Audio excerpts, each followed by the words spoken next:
Será que esses homens imaginaram o estrago, no bom sentido, que eles iniciaram? E que dirá os nativos brasileiros que tinham o esporte com bola deles, os Ikunaite, que falei um pouco no último vídeo? Será que imaginaram?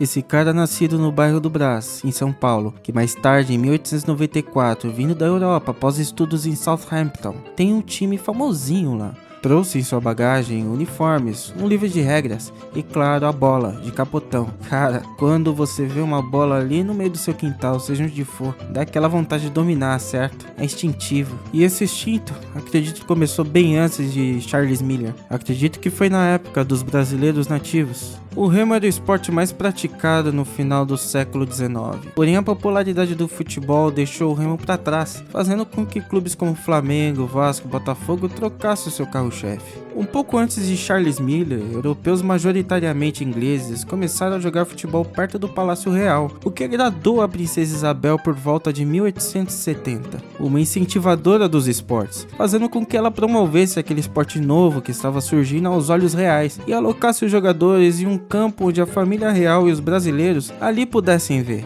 Aí o Rio de Janeiro, podemos dizer, que é o berço da essência do futebol que conhecemos.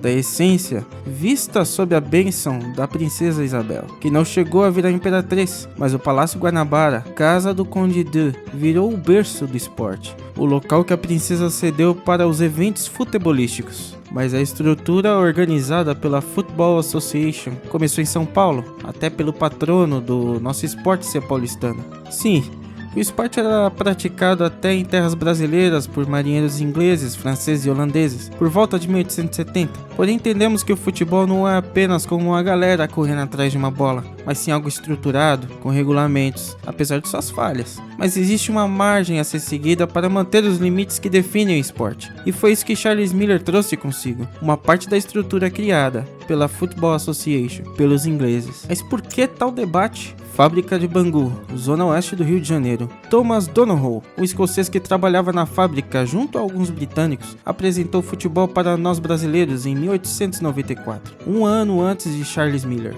O grande problema é que os que são contra essa história falam que o jogo que teve ali não foi baseado nas regras, 11 contra 11, impedimentos, pênaltis, campo com as medidas oficiais, enfim. Era apenas a famosa pelada, algo que durante muitos anos deu a essência do que víamos nas ruas, pelo menos até o final dos anos 2000. A importância de Donohoe é ímpar, mesmo que os que contradizem dele ser o pai do futebol no Brasil. Mas convenhamos que, mesmo com as bases das contradições, ele trouxe a essência das ruas e várzeas, o que nos trouxe muitos craques. Bangu, um bairro de muita importância, de um clube muito importante no futebol brasileiro. Um ano após, no dia 15 de abril de 1895, São Paulo Highway e Gas Team fizeram a primeira partida oficial considerada do Brasil, com a vitória de Highway por 4-2, oficial, pois o primeiro jogo sob as regras do futebol dadas pela FA e trazidas por Miller. Mas foi após a chegada de Hans Nobling, em 1897, que a coisa proliferou. Ele trouxe o Estatuto do Futebol da Germânia, um clube de Hamburgo, na Alemanha. Ele foi fundador do Sport Clube Germânia, o atual Sport Clube Pinheiros, nome mudado devido às ordens de Getúlio Vargas anos depois, durante os períodos da WW2. Enquanto Miller foi o introdutor das regras da FA do futebol, foi o Nobling que popularizou, sendo praticamente o pai das disputas pelo Brasil. Digamos que é o pai dos torneios, das ligas. Pois antes, era ingleses contra ingleses, colégio contra colégio, panelinhas. Mas Nobling conseguiu unir todas as tribos. No início, em São Paulo, tinha 4 times. O São Paulo Athletic Club. E não apenas um time, mas o primeiro clube formado para o futebol. A Associação Atlética Mackenzie College, em 1898. Este, o primeiro clube de futebol do Brasil, puxou o Esporte Clube Internacional, e não do Sul, mas o que ficava na cidade de São Paulo, assim igual o Esporte Clube Germânia, ambos fundados em 1899.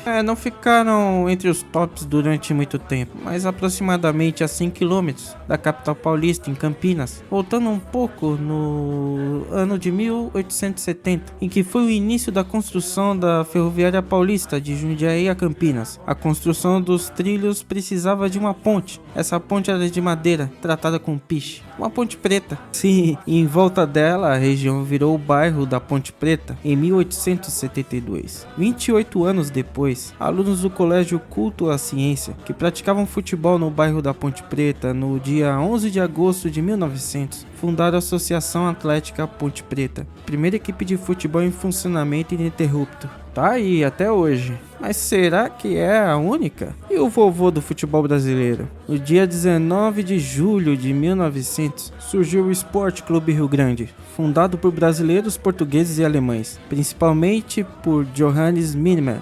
O futebol proliferou no Nordeste. Uns jovens do bairro do Corredor da Vitória, em Salvador, tinham um clube de cricket, onde em outubro de 1901, José Ferreira Júnior, o Zusa, trouxe da Inglaterra o futebol. O Baba, jogado pela primeira vez em solo nordestino, no Campo da Pólvora em Salvador.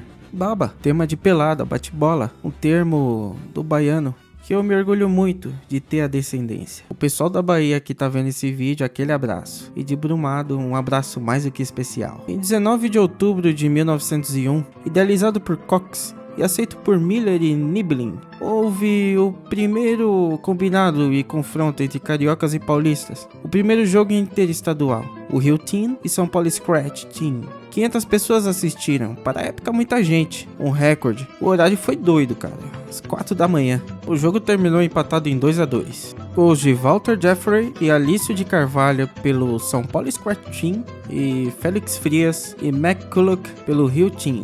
Charles Miller jogou pelo São Paulo Scratch Team e Oscar Cox jogou pelo Rio Team. Falei que Noblin foi o pai das ligas brasileiras, mas ele teve ajuda para fundar a primeira em 1901 de Miller e Antônio Casimiro, a Liga Paulista de Futebol. Em 1909, o campeonato foi até gravado nos primórdios do cinema, com a estreia do primeiro superstar do futebol brasileiro, Arthur Friedrich.